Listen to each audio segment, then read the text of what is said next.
ధర్మ జిజ్ఞాసులకు శుభాశీస్సులు. కార్తీక మాసం వచ్చింది కదండి.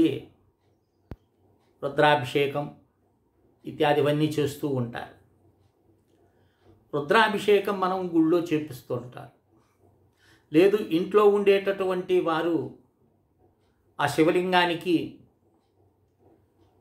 ఏదో పంచాక్షరి అంటే నమ్మకం చమకం యొక్క విషయం తెలిసినటువంటి వారు స్వరయుక్తంగా చేసేటటువంటి వారి గురించి నేను ప్రస్తావన చేయటంలా. పరమాత్మను ఆరాధించాలి అనేటటువంటి తపన ఉంటుంది. ఆయనకు అభిషేకం చెయ్యాలి, ఎందుకంటే శివుడు అభిషేక ప్రియుడు కనుక. ఏం చేయాలి? మనకు మంత్రం రాదు. అలాంటి వాళ్ళు శివునికి అభిషేకం చేసేందుకు మనకు రుద్రయామన తంత్రంలో ఒక అద్భుతమైనటువంటి 5 విశేషమైనటువంటి మంత్రాలు ఉన్నాయి. ఈ 5 మంత్రాలని శైవాగమ తంత్ర సారం అనే దాంట్లో వస్తుంది. వీటిని పంచబ్రహ్మ మంత్రాలు అని అంటారు. ఈరోజు మనం వేదం చదువుతున్నాం. ఈ వేదంలో మనకు ఋగ్వేదము, యజుర్వేదము, సామవేదము, అథర్వవేదము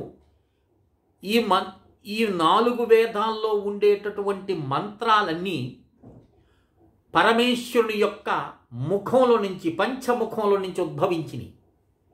మొత్తం 7 కోటి మంత్రాలు అంటారు వాటిని. ఈ 7 కోటి మంత్రాలను అందరూ చదవలేరు కనుక ఆ పంచబ్రహ్మ మంత్రాలు ఉన్నాయి. ఈ పంచబ్రహ్మ మంత్రాలను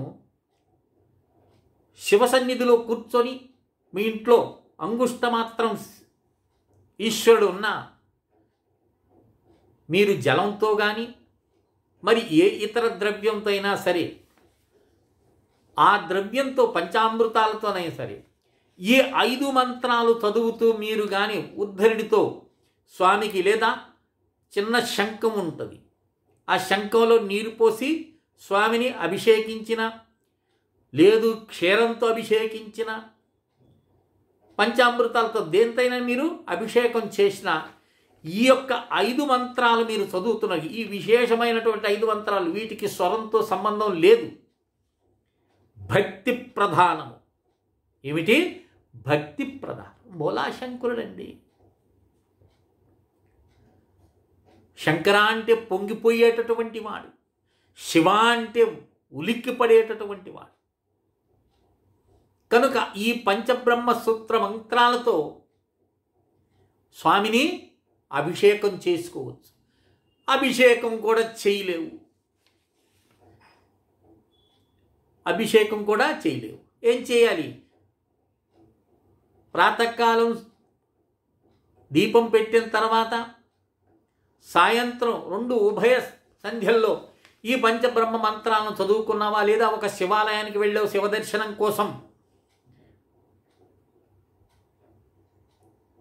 అద్భుతంగా ఈ మంత్రాలు అక్కడ కూర్చొని వలివేయటం, మాటి మాటికి వాటిని స్మరించటం, ఇలా చేసావనుకో ఈ 5 మంత్రాలు = 7 కోట్ల మంత్రాలతో సమానము అని మనకు శివపురాణం చెప్తుంది.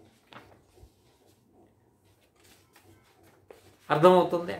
కనుక వీటిని చక్కగా నేర్చుకొని, ఏం స్వామి చెప్తున్నావు కానీ మంత్రాలు చెప్తాం లేదనే కదా నువ్వు ఆలోచించేది. నేను పూర్వము ఒక 2-3 సంవత్సరాల క్రితము ఒక పాంప్లెంట్ కొట్టించి అందరికి పంచాను నేను, అందరూ చేసుకోండి అని. ఇక్కడ నేను చదివి వినిపించడం లేదు వీటిని. ఇక్కడ పాంప్లెంట్ కూడా చూపిస్తాను చూడండి. ఇది రత్నశ్రీ చారిటబుల్ ట్రస్ట్ ఆధ్వర్యంలో ఈ పంచబ్రహ్మ సూక్తాన్ని నేను ప్రింట్ చేయించిన, అందరూ చదువుకోవాలి అనే ఉద్దేశం. కనుక ఇవి కావాల్సినటువంటి వారు, ఎందుకంటే అడగందే అమ్మాయినా అన్నం పెట్టదండి. నేనేదో చెప్పేసాను అనుకో, ఇవేనా అని కొట్టిపారేస్తారు. నాకు అట్ట మంత్రాలను అవమానం చేయటం నాకు సహించదు, ఇష్టపడను నేను.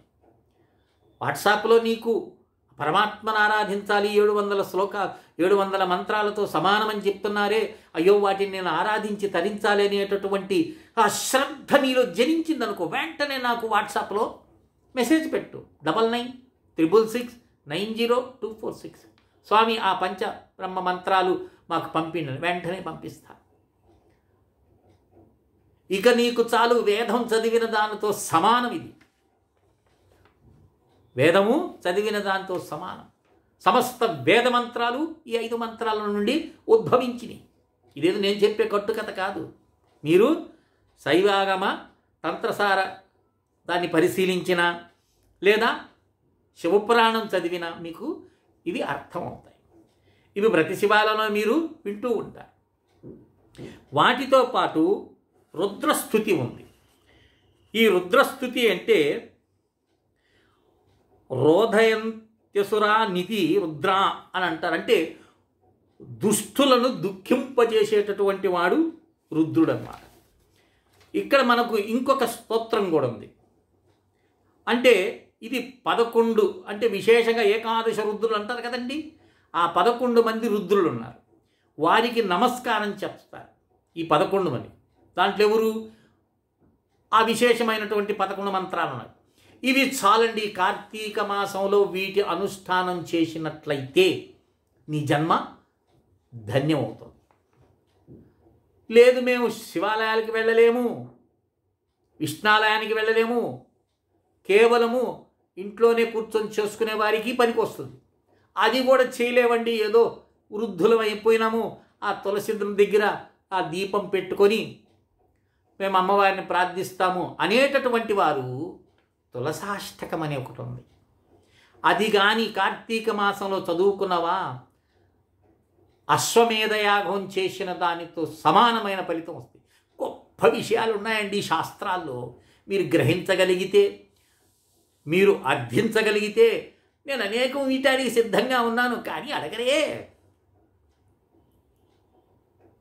ఏదో ఒక వీడియోనో ఏదో 2 వీడియోలో ఎక్కువ మంది చూసినారు అని నేను పెద్ద సంకలు తట్టుకున్నాను. అబ్బా అద్భుతంగా ఉందిరా 10 మంది చూస్తున్నారని. 2వ రోజుకి గ్రాఫ్ పడిపోయింది.